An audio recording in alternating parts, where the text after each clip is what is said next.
गलतियां हर इंसान से होती हैं। कुछ गलतियों को एक्सेप्ट करके हम सुधार लेते हैं, पर अगर हमें किसी ऐसी गलती की सजा मिले जो हमसे अनजाने में हो गई हो तो। इवाना एक हाउसवाइफ थी। 27 साल की शादी और 2 बच्चों के साथ इवाना काफी अच्छी और सिंपल लाइफ जी रही थी। वो एक पहाड़ी इलाके में रहती थी और इसलिए उसके हस्बैंड को अक्सर अपने काम के चलते घर से दूर ट्रैवल करना पड़ता था। और जब उसके बच्चे बाहर पढ़ने चले गए तो इवाना को रात में अकेले रहने की आदत सी पड़ गई थी। एक रात करीबन 12:30 बजे इवाना के घर की बेल बजी।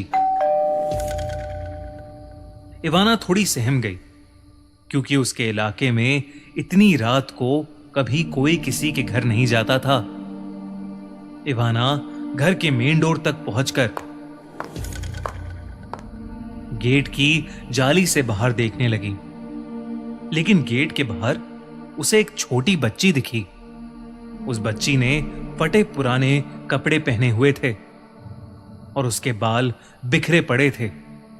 उस बच्ची के हाथ में एक प्लास्टिक की खाली बोतल थी।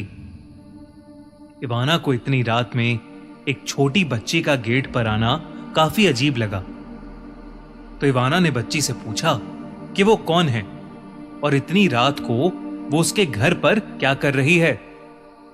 वो छोटी बच्ची इवाना को पानी की बोतल दिखाकर कहने लगी कि वो प्यासी है और उसे पानी चाहिए। ये कहते ही उस बच्ची ने रोना शुरू कर दिया।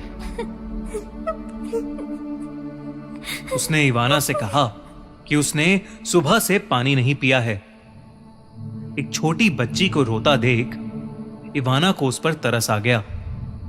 उसने दरवाजे को हल्का सा खोलकर उस बच्ची से पानी की बोतल ली और उसे इंतजार करने को कहकर अंदर पानी भरने चली गई। कुछ ही देर में इवाना पानी की भरी बोतल लेकर वापस आई तो उसने देखा कि गेट पर अब कोई भी नहीं है। इवाना ने गेट से थोड़ा बाहर निकलकर भी देखा, पर उसे वो बच्ची कहीं दिखाई नहीं दी। इवाना वो पानी की बोतल गेट के बाहर छोड़कर ही घर के अंदर आ गई। उसे ये सब अटपटा तो लगा, पर उसे बहुत तेज नींद भी आ रही थी, इसलिए वो फिर से बेड पर जाकर सो गई। रात और गहरी हो चुकी थी और उस पहाड़ी इलाके में एकदम खामोशी छा गई थी। इवाना आराम से सो रही थी, लेकिन फिर उसने एक करवट ली और उसका पैर बेड पर पड़ी किसी चीज पर जा लगा। जब उसकी आंख खुली तो उसके होश ही उड़ गए। उसके बगल में वही फटे कपड़ों और बिखरे बालों वाली छोटी लड़की लेटी हुई थी, जो इवाना को देखकर हंसे जा रही थी। ये देख इवाना का दिल दहल गया और वो घबराहट में चिल्लाती हुई बेड से उठ खड़ी हुई। उसकी चीख सुनते ही वो लड़की वहां से भागकर किचन की ओर चली गई। इवाना को उस लड़की पर बहुत तेज गुस्सा आया कि वो लड़की बिना उसकी इजाजत के उसके घर में कैसे घुस आई। इवाना गुस्से से उसके पीछे पीछे किचन में भागी, लेकिन वहां कोई नहीं था। इवाना को लगा कि वो लड़की शायद वहीं कहीं छुप गई है। वो धीरे धीरे किचन की सारी अलमारी चेक करने लगी, लेकिन वो लड़की किसी अलमारी में भी नहीं थी।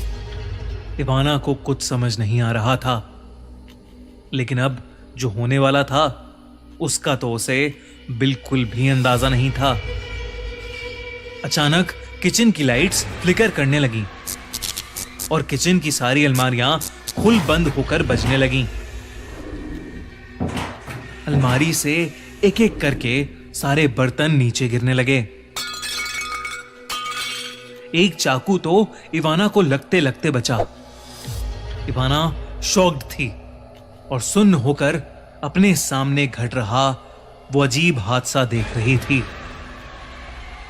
कुछ मिनटों बाद ही अलमारियों का बजना बंद हो गया था, लेकिन घर की लाइट्स अभी भी फ्लिकर कर रही थीं।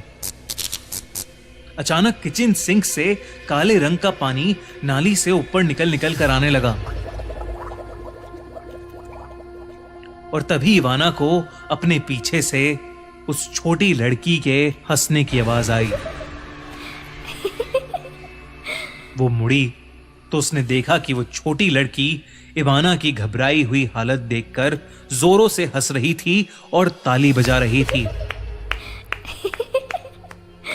इवाना जैसे ही उसके पास जाने के लिए आगे बढ़ी, अचानक इवाना को ऐसा लगा जैसे किसी ने पीछे से इवाना के बाल खींचे हों। इससे पहले कि वो रिएक्ट कर पाती, उसके बाल किचन सिंक की नाली में फंस गए और वो उसी नाली की तरफ खींचे जा रहे थे। अब भी उसमें से गंदा काला पानी निकल रहा था, जिसकी वजह से इवाना का मुंह उस पानी में डूब गया और उसे सांस आनी बंद हो गई। इवाना बुरी तरह तड़प रही थी, पर उसने बहुत जोर लगाया और अपने आप को सिंक से दूर धक्का दिया। वो उस किचन सिंक के चंगुल से तो छूट गई, लेकिन उसे बहुत तेज दर्द हो रहा था। पूरे सिंक में अब उसके टूटे हुए बाल पड़े थे। इवाना ने अपनी सांसें संभाली और घर में इधर उधर नजरें दौड़ाईं, पर वो छोटी लड़की कहीं नहीं थी। इवाना को समझ आ गया कि वो छोटी लड़की कोई आम लड़की नहीं, बल्कि कोई बहुत बुरी शक्ति या शायद कोई आत्मा है जो उसके पीछे लग गई है। उसने फौरन अपने हस्बैंड को फोन मिलाया और उसे सब कुछ बता दिया। उसके पति ने कहा कि वो मदद के लिए किसी को भेज रहा है, लेकिन तब तक इवाना को फौरन वो घर छोड़कर पड़ोस में चले जाना चाहिए। इवाना उसकी बात से सहमत थी, पर जैसे ही उसने फोन डिस्कनेक्ट किया, वैसे ही घर में उस छोटी लड़की की आवाज गूंजने लगी। मछली मछली जल की रानी है, जीवन उसका पानी है। हाथ लगाओगे तो डर जाएगी, बाहर निकालोगे बाहर निकालोगे तो मर जाएगी। और अचानक वो लड़की इवाना के सामने आ गई और उसका गला घोटने लगी। तभी इवाना के दरवाजे की घंटी बजी और जोर से दरवाजे पर खटखट हुई। उसके पड़ोसी उसकी चीखें सुनकर वहां आ चुके थे, पर वो छोटी लड़की अभी भी इवाना का गला घोट रही थी। तभी एक हट्टे कट्टे पड़ोसी ने दरवाजा तोड़ दिया और वो सब अंदर घुस गए और उन्होंने देखा कि इवाना के गले पर लाल निशान है और वो खांसे जा रही है। वो छोटी लड़की पड़ोसियों के अंदर आते ही कहीं गायब हो चुकी थी। इवाना के पड़ोसियों ने उसे पानी पिलाया और उसे शांत कराया। उस रात से करीबन हफ्ते भर पहले ही इवाना और उसका परिवार कहीं घूमने गए थे। वहां पर घूमते हुए इवाना का पांव जमीन में पड़ी एक अंगूठी के ऊपर पड़ गया था और उसे इवाना घर ले आई थी। इवाना ने देखा कि अगली सुबह वो अंगूठी उसके हाथों से गायब थी। उसे समझ आ गया कि उस लड़की की आत्मा का कनेक्शन उसी अंगूठी से था। इवाना और उसके परिवार ने उसी दिन अपने घर का एग्जॉर्सिज्म यानी शुद्धिकरण करवाया और उस दिन के बाद से इवाना को वो लड़की फिर कभी नहीं दिखी।